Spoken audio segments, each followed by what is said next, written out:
Yan mga mi, ang ating next na lulutuin ay dinuguan.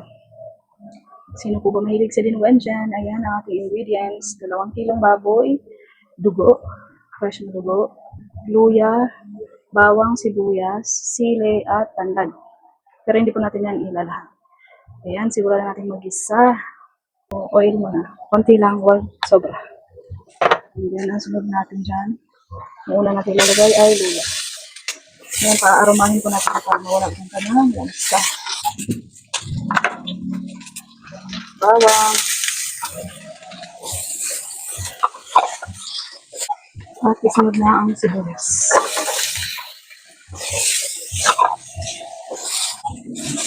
At ito naman ang karne.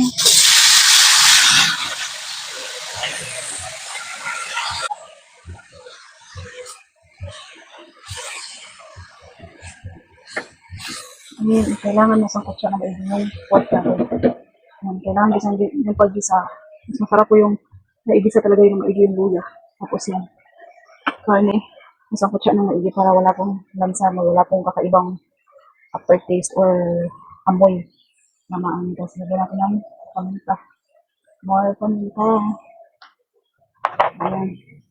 Ito po ay version ko, kaya sa mga basher dyan, kanya-kanya po tayo, luto ka din. Kaya version ko po ito. Ito po ay aking sarili paraan, kaya kanya-kanya tayo. Kaya sa mga gusto lang dyan, nagayahin ko, okay naman. Sa mga ayaw naman at may kanya silang paraan, inyo din yun po. Inyo lang din yun siya. Lagyan naman natin ng patis. Habang sinasangkot siya, may patis para may lasa.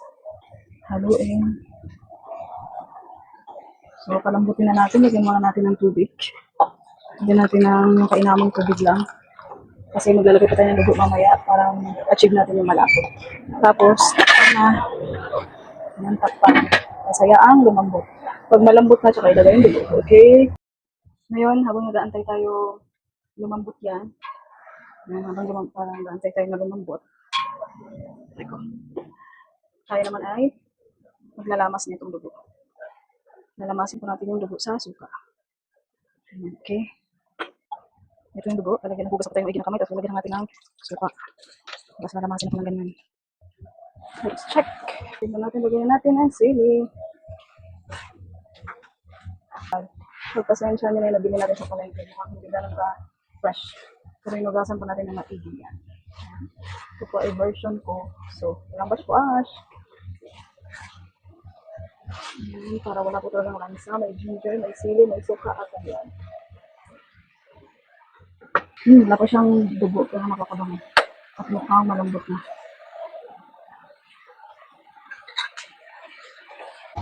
Diyan na rin natin ang pork cubes.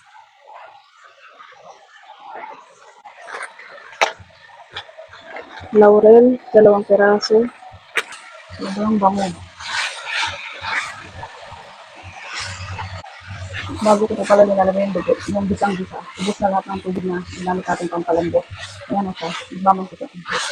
Saka natin ilalagay yung dugo.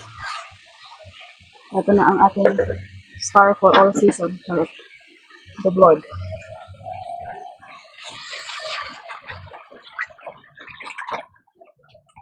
Yung iba kung magluluto nito, mas prefer po nila yung pulpa.